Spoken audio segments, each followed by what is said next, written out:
Niko hapa kupiga story na TikTok sensation.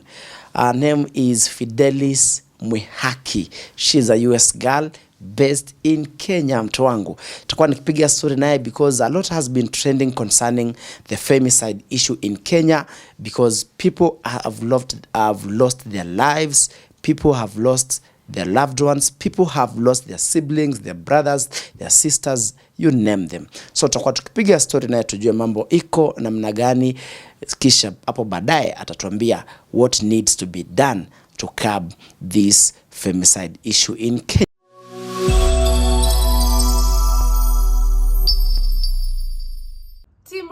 Unataka kununua credit, tumia hii paybill 236236. Account ni namba yako ya simu au hiyo namba unataka kubaia credit. Usijali ati una bando, sijui nini, unaweza fuliza. Hello guys, this is Mr. A Lot More, your senior Udaku reporter. And of course, A Lot More is coming. I am coming to you live from NK Studios kama kawaida. Niko hapa kupiga story na TikTok sensation. Her name is Fidelis Mwihaki. She's a US girl based in Kenya, mtu wangu. Tutakuwa nikipiga story naye because a lot has been trending concerning the femicide issue in Kenya because people have lost their lives, people have lost their loved ones, people have lost their siblings, their brothers, their sisters, you name them. So tutakuwa tukipiga story naye tujue mambo iko namna gani, kisha hapo baadaye atatuambia what needs to be done to curb this femicide issue in Kenya. Fidelis, how are you doing today? I'm good. How are you? I'm good. You know, I don't like doing interview with you because you speak a lot of English, and mimi I'm good in Swahili. But either way, tunapiga tu kazi mtu wangu. And of course, guys, this episode is proudly sponsored by Bed Palace Kenya. This is Kenya's #1 bed seller ama ukipenda bed supplier. Tuko na vitanda vizuri kabisa mtu wangu pale Thika Road Roysambu na pale Kiambu Road Thindigwa. All you need to do is to call the number that is on your screen. Then the team at Bed Palace will get you sorted. You just need to place your order. Then within 5 working days, we deliver your bed to your home. That's what's up. Then let's not forget about mashamba. Unajua mashamba, plots will never depreciate. They will always appreciate, mtu wangu. That means if you buy a plot today at 300,000, after a year, the plot will have increased, will have appreciated by more than 50%. I'm talking about Gredico Properties Africa Limited. Kuna mashamba kule Kidhimani na pia kule Malindi. 50 by 100 Lucky Gardens, that is in Kidhimani, goes for only 350,000 Kenya shillings, while a quarter in Malindi goes for 200,000 Kenya shillings. Call the number that is on your screen, then our team at Gredico huko Thika watakusort kabisa. Fidelis, umesema ukoaje? I'm doing good, wewe? I'm good. The last time we had you here, we had some cards. Do you still have them today? Yes, I do. Can we see?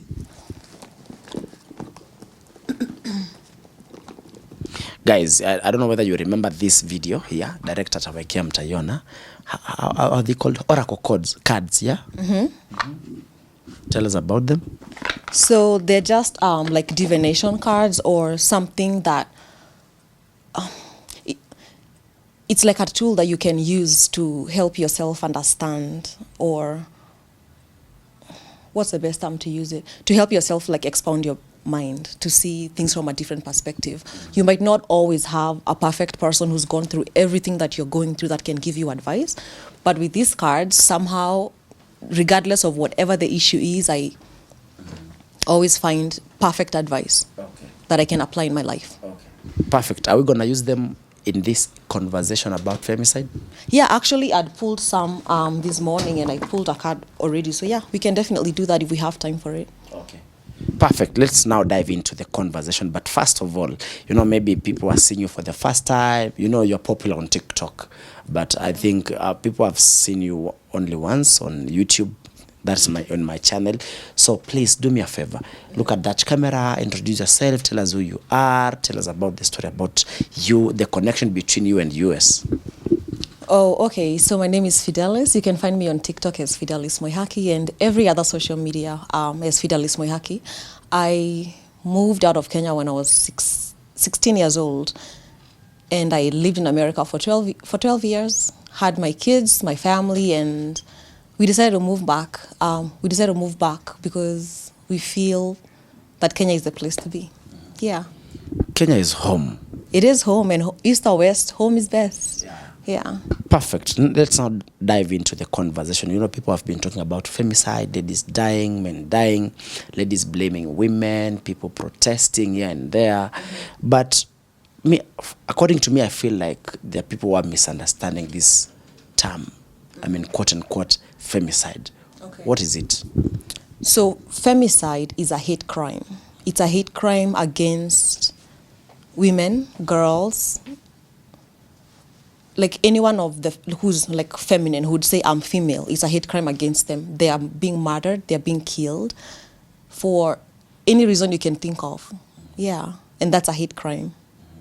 Sometimes I feel like if you feel you're fed up with someone in your life and you feel like, oh, let me kill them, why not just walk away and start over? You know?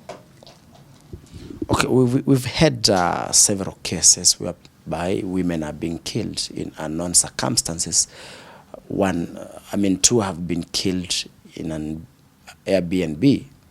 I mean, wamenyongwa nini. I mean, it's quite disturbing. And we are actually in the first quarter of the year. To be precise, we are in the first month of the year, the fourth week of the year. Why do you think this is happening this early? I don't even think it's a matter of timeline. I feel that there's just a lot of issues that are happening behind closed doors that people deem a taboo to talk about. And because of those issues, this is what is the result of those things that are being hidden. People need to have more open conversations about things such as, there's people who actually believe that they'll harvest your organs and they'll be successful and they want to be famous and get money. They'll do it because they don't know that someone else tried it and it failed and backfired on them. So if someone comes to you and tells you, oh, I'll give you this, what am I trying to say? If someone comes to you and says, you know what, I'll give you this money and come over, I think that's a big problem. First of all, because people are worshiping money more than,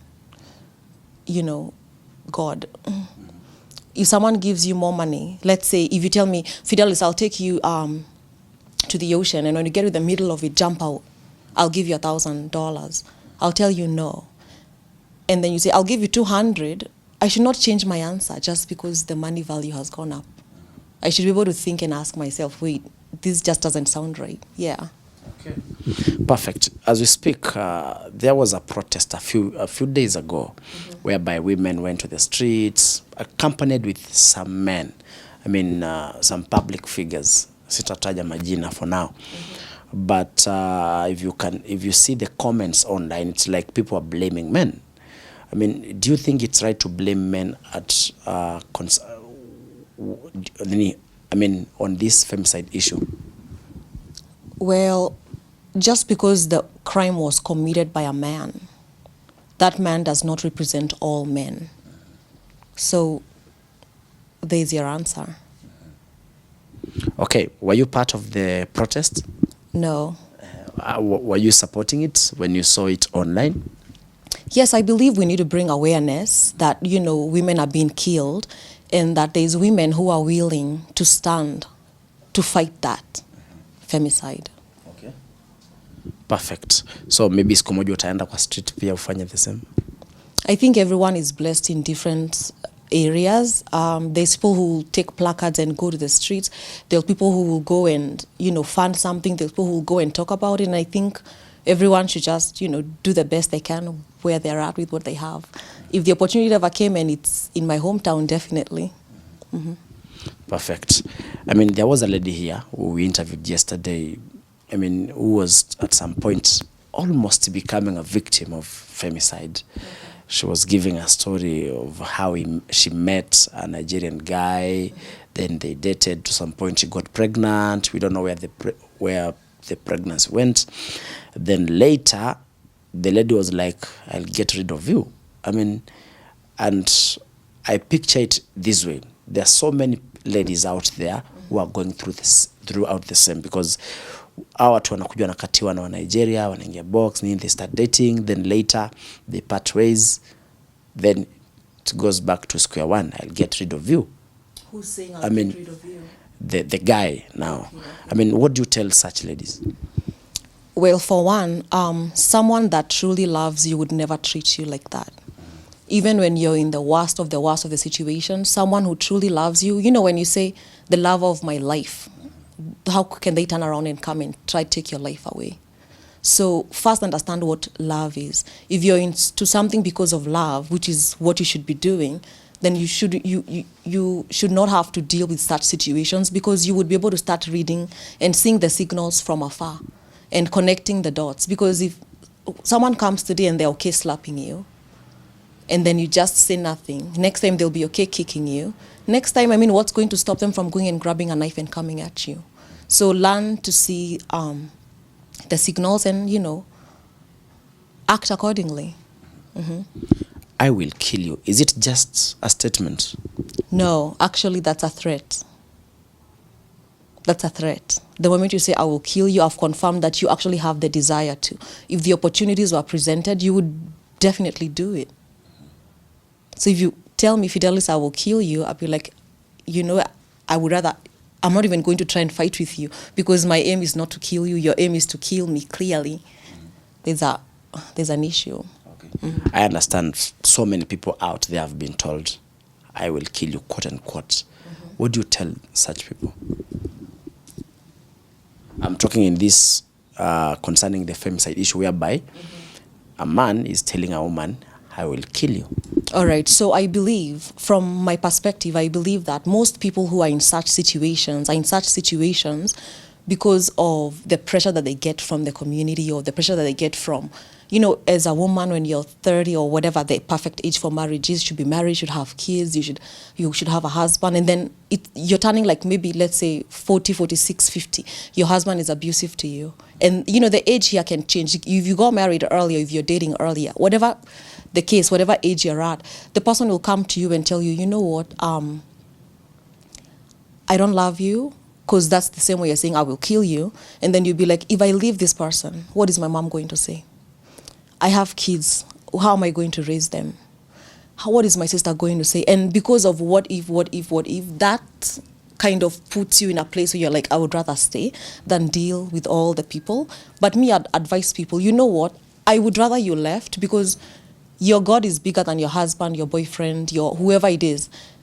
God gave you children, or whatever the situation you feel like it's so deep for you, God can take you out of it. He's the giver of life, you know. So stop trusting that person so much. If that person is threatening you, honestly, walk away. It's better for us to be talking about, oh, you know, she left her boyfriend, oh, she left her husband, blah, blah, blah, blah, than for us to be coming to your page to say rest in peace. Okay, going back to the protests, who do you think was the target audience? Who do you think was targeted? Was it the government? Was it men? I mean, who was being targeted? I would think for any protest, if done right, it should be to bring awareness. If for someone who doesn't know that, hey, this is happening, it's happening and it's real, and us as women, we are aware that it's happening, and we are here to fight against it. So that goes to everyone. So to women, first of all, be aware that this is happening. You are like like a zebra with lions around. Be careful. Don't just, mtu akikupigia, don't be like, oh, I'll go. Oh, I'm giving you money. Oh, I'll go. First, realize that you are prey, pretty much. You're a target. That's awareness to the women. For the men, we are aware of what you're doing, and we are against it. So it's one thing if you come and attack me from the back, but if you tell me, Fidelis, I'm coming to hit you now, I'm aware you're coming to hit me, I am in a position to protect myself. Do you think the protests will, curb the issue, the femicide issue? Should we keep doing them? If you were to look back, you'd see that as women, we used to deal with an issue like FGM. We used to deal with an issue like, my dress, my choice. But because we stood up and we did this, it's part of what brings changes. So that this is happening in this timeline that we are in. We need to do everything that we can within our ability, to change that. Because surely the woman who here wasn't born by a woman. No one. Exactly, at the end of the day. Okay, on the other hand, we haven't seen churches, mosques, coming through to comment on the same. To issue maybe a statement concerning the trending brutal murders. What do you think is they haven't?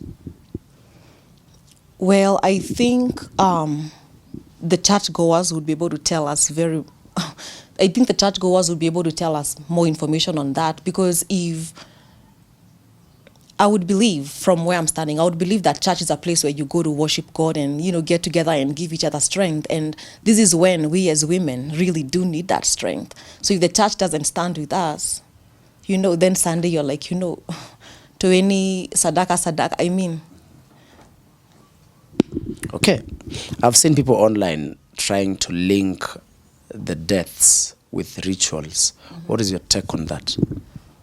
It's very possible, honestly. It's very possible because there is a lot of weird groups that pop up who believe certain things, and at the end of the day, everyone is after success. And people think that money, wealth, fame is success. And some people will do anything to get that money, wealth, and success, including, if you're told, if you bring, the heart of Fidelis, no one should come for it. If you bring, then you'll be this successful. Some people are stupid enough or, greedy enough to think that that's very viable. Mm-hmm. As a country, do you think we have a problem? A big one. Has Ruto spoken about it yet? Has he? I'm asking you, you're most up to date with news. Unfortunately, we do not answer questions.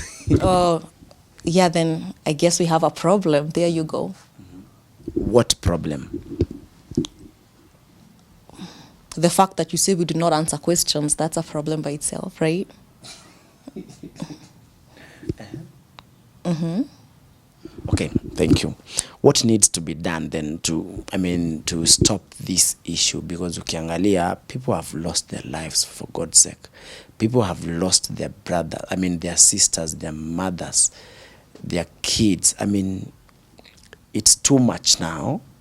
Ukiangalia wale watu walikuwa na protest, they were angry. Walikuwa wanateta kwamba people are dying every now and then. Kila siku asubuhi unasikia fulani ameaga. Kila siku asubuhi fulani amekatwa kichwa. What needs to be done to stop all this? All right, so I think that's on many different levels. For an example, from the government perspective, an example of this Airbnb, I don't even know if it's Airbnb or it's just like these overnight rental places, because Airbnb is a brand all by itself. So I think the government needs to come in and put some regulations in place. You should not be able to, from my perspective, you should not be able to rent a place out for a night without knowing who's there. At least an ID, because if something happens the next day, then we know exactly where to go. And if such regulations are not in place, that's a big failure. And if such regulations were put in place sometimes people come and rent a place and they're like, oh, we'll give you double the price so you don't have to worry about all the others. And if the person that's renting the place says, you know what, I'll take the money, then something happens at their place, then the government needs to put bigger penalties for such, because people are losing their lives. From the perspective of education to women, for them to understand, the signs and symptoms of, someone who could potentially kill you. Because most of them are actually killed by people who are very intimate with them. The person who's closest to you is the one that can, stab you the most. So being able to understand the signs and having a place or someone to talk to about such issues. I don't know if we have such kind of a hotline here. I doubt it. Mm-hmm. So should B&Bs be banned? No. Actually, no. Airbnb is a business by itself. I think this is it's not just happening in Airbnbs. There's people who are being killed even at homes. Yes. I think their regulations should change. They should look at their policies and procedures and see, up their measures, make sure they are actually, like, even CCTV cameras, like in common areas and stuff like that. But all these are suggestions, but no, they should not be banned because they might even be owned by women. You know, me owning an Airbnb does not mean that whatever happened there, you know, is my fault. But maybe change the regulation so that if something happens, we have exactly, you know, who did it. Okay. Perfect. What is your message to the government as we wind up concerning the femicide issue? I think the government needs to stand with women and actually put steps in place to ensure that women are protected at all costs. If something happens, like someone gets murdered, that turnaround time needs to happen, and not just happen because someone is getting money. You know, there's been situations where people come and there's some guy I'd seen I don't know if it was last week or last week, but one, he's American, he'd come here, he'd defiled some children, he was jailed, but now he's out. How he got out, nobody knows. But those are the cracks in the system that just needs to be fixed. Okay. As we are speaking, actually, there's a lady that got killed in Boston, and the person that killed her came here, and he actually just got arrested. So that's good. The American government is doing their job. So the Kenyan government, you know, should step up. Okay. Perfect. Let's now do the card that you had mentioned earlier. All right, so...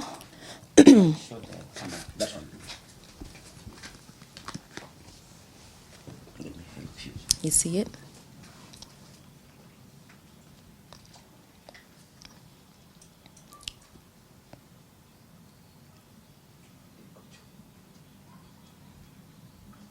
It's written adversity. I accept that challenges are the best way to learn. Wow. I know when it says, no one ever said that life was going to be easy. Obstacles are presented to you so that you may overcome them. Believe that you will, because if you don't believe in yourself, no one else will. Confidence comes to those who have succeeded in conquering adversity. And then the next hurdle won't seem as daunting. Adversity is an opportunity for you to reach out to your soul family. You're not alone in this time of challenge. If you need help, others are waiting to offer you assistance. This test may have come into your life to teach you to receive rather than to give. And I believe, you know, when you look at that adversity, whatever we are going through, as women right now with this femicide issue, that's an adversity by itself. But as women, we've overcome so much. There's a time we really didn't have any rights. There's a time, you know, we overcome so much, and this is just another hurdle, and we will overcome it. So, yeah. Okay. What is your advice to ladies? Number one, money is not everything. Don't let money kick your senses out of your head. You know, use your mind. You have that, in Kikuyu we call it thamiri. Intuition. When you feel that it's not right, just know it's not right. And, you know, do what's right by you, regardless of who is gonna say what or when. Just, follow your gut feeling. Okay. Perfect. I'd like my fans to follow you, so tell them your socials. TikTok, Fidelis Moihaki. All social medias, it's Fidelis Moihaki, actually. Yep. Are you on YouTube? Yes. Do you post, by the way? Yeah, I do. Okay. I'll make sure I check out. Sijaiona video yako ya YouTube. But I know I do watch your video. Yeah, that's cool. I do watch your videos on TikTok. You do a lot of content on TikTok. I actually saw your daughter who looks like you. Kayla. Oh, she's Kayla? Yeah. Okay, perfect. Thank you so much, Fidelis Moihaki, for your time. We'll make sure to kuita siku ingine kuja utuambia mambo mawili matatu. People have learned about a lot. And to ladies, Fidelis amesema money is not everything. Right? It's true. It's very, very true. Okay, thank you so much guys for watching. Tell me what you think about that conversation hapo kwenye comment section. Kisha tutaendelea na kazi. Mr. Lotmo is out. I'll be back with some other amazing content. Bye bye.